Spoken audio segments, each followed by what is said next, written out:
Τι μας προκαλεί να κάνουμε ένα βίντεο? Είναι κάτι που έχουμε στην έκθεση και θέλουμε να σας δείξουμε πολλές φορές. Αλλά συνήθως πιο συχνά είναι κάτι που μας έκανε πολύ μεγάλη εντύπωση και θέλουμε να το μοιραστούμε μαζί σας. Και θέλουμε και να μοιραστείτε κι εσείς και να μοιράζεστε τα σχόλιά σας. Οπότε γράψτε για να απαντάμε. Σήμερα θα μιλήσουμε για δύο ξεχωριστές εταιρείες που τις έχουμε παντρέψει εδώ πέρα. Είναι η Moon και η Marten, DAC streamer ενισχυτικά, ηλεκτρονικά δηλαδή, και ηχεία.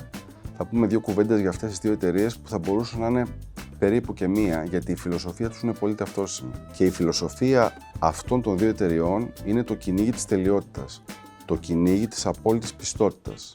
Αν κάποιος συνομιλήσει με τους ιδρυτές ή τους σημερινούς διευθυντές των εταιρεών, αν διαβάσει λίγο από τα υλικά τα οποία υπάρχουν διαθέσιμα, θα δει πάρα πολλά κοινά σημεία. Και οι δύο λένε ότι θέλουν να παράγουν τον ήχο με τον πιο πιστό δυνατό τρόπο.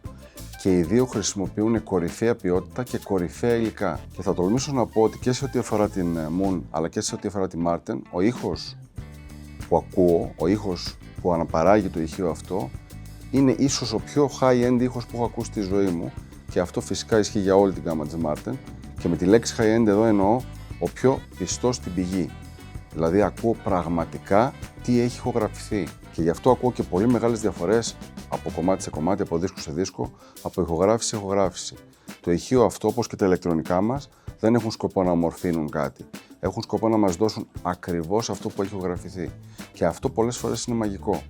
Αλλά σαν να ακούω τις παρατηρήσεις ή τις ερωτήσεις εδώ πέρα, σαν να ακούω να μου λέτε, βρε Νικόλα, υπάρχουν πολλά ηχεία που είναι high-end, πολλά ηλεκτρονικά που έχουν τον ίδιο σκοπό να αναπαράγουν τη μουσική με τη μεγαλύτερη δυνατή πιστότητα. Τι κάνει αυτό το πάντρεμα τόσο ξεχωριστό? Είναι από τις ελάχιστες φορές που ακούω ένα τόσο εξελιγμένο ηχείο, τόσο πιστά στην πηγή ηλεκτρονικά, να είναι τόσο μουσικά. Και για να εξηγήσω τι εννοώ, συνήθως και όσοι με ακούτε και ασχολείστε με το αντικείμενο ξέρετε τι εννοώ, όταν έχω ένα ηχείο το οποίο είναι απόλυτο, δηλαδή έχει τη δυνατότητα να είναι highly resolving, δηλαδή να μου δώσει ακριβώς τη ηχογράφηση, παίρνω αυτό που είναι ηχογράφηση. Άρα, σε μια καλή ηχογράφηση θα ακούσω ένα εξαιρετικό αποτέλεσμα και σε μια κακή ηχογράφηση θα ακούσω ένα δυσάρεστο αποτέλεσμα. Και αυτό έχει το κακό ότι με οδηγεί να ακούσω συγκεκριμένες μουσικές, είτε συγκεκριμένα είδη μουσικής, είτε μόνο πολύ καλές ηχογραφήσεις. Εδώ λοιπόν ήθελα σήμερα να σας μιλήσω για αυτό το πάντρεμα, γιατί έχει αυτό το μαγικό ξεχωριστό στοιχείο.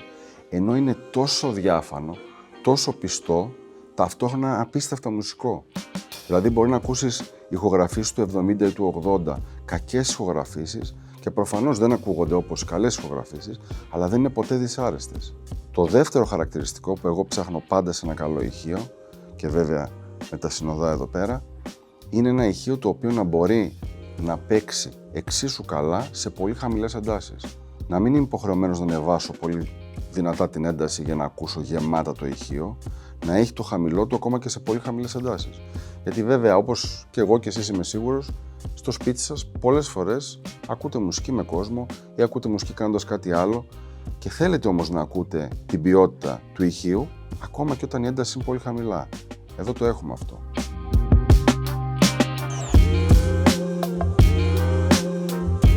Πολύ λίγα λόγια, γιατί δεν θέλω να γίνω κουραστικός, αλλά αξίζει τον κόπο να πούμε λίγα λόγια για την ιστορία των δύο εταιρεών.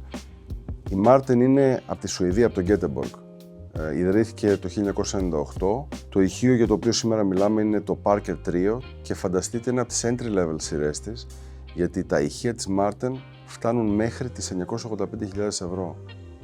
Η τεχνολογία της όμως είναι περίπου η ίδια, ή τέλος πάντων η φιλοσοφία της είναι περίπου η ίδια, από το φτηνότερο μέχρι το ακριβότερο της ηχείο. Και το ηχόχρωμα που ακούμε επίσης ακολουθεί την ίδια φιλοσοφία, από το φτηνότερο μέχρι το ακριβότερο της ηχείο. Η ποιότητα κατασκευής, η ποιότητα των υλικών είναι απίστευτη. Τα drivers μας είναι από κεραμικό υλικό και είναι της εταιρείας Akuton. Είναι η κορυφαία εταιρεία στον κόσμο στην κατασκευή των drivers.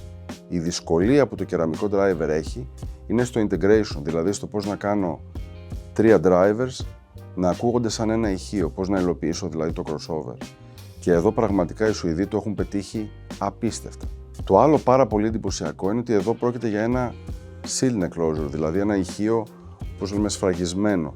Δεν έχει port. Το μπάσο του είναι απίστευτο. Τα bass reflex είναι παθητικά. Είναι το πιο σφιχτό, το πιο ακαριαίο μπάσο που έχω ακούσει. Τι εννοώ? Το ξεκίνημα και το τελείωμα της νότας είναι ακριβώς εκεί που πρέπει. Μερικές φορές ανοίγοντας ένα ηχείο, η εμφάνισή του Η αιμονή στη λεπτομέρεια και στην ποιότητα, στα υλικά που βλέπεις μπροστά σου, σε προδιαθέτει για τον ήχο που θα ακούσεις. Και εδώ είναι αυτή η περίπτωση. Άμα κανείς ήταν εδώ μαζί μου, θα έβλεπε τις μικρές λεπτομέρειες, τις μπόρνες, τις γρίλιες, το φινίρισμα του ξύλου. Η ποιότητα είναι αψεγάδιαστη. Και ο ήχος ακολουθεί αυτό το μοτίβο. Είναι τέλειος.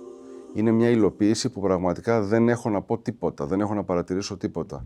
Και μίλησα πριν αναλυτικά στο τι συνάδει ένα πολύ καλό ηχείο και εδώ είμαστε στο 100%. Θα πει κανείς, μα το ηχείο αυτό κάνει 20.000 ευρώ. Μπορείς να αγοράσεις ένα αυτοκίνητο με αυτά τα χρήματα. Προφανώς παίζει καλά. Ναι, αλλά εδώ αγοράζεις πολύ ηχείο για τα χρήματά σου, γιατί η τεχνολογία που κουβαλάει αυτό το ηχείο είναι παρόμοια τεχνολογία, τέλος πάντων έχει κατέβει από τα ηχεία τους των 300, των 200.000 ευρώ. Είναι ένα εξαιρετικό προϊόν πραγματικά, το οποίο προφανώς δεν είναι φθηνό, κοστίζει ως ένα αυτοκίνητο, αλλά είναι προσιτό, μπορεί να το αγοράσει κάποιος.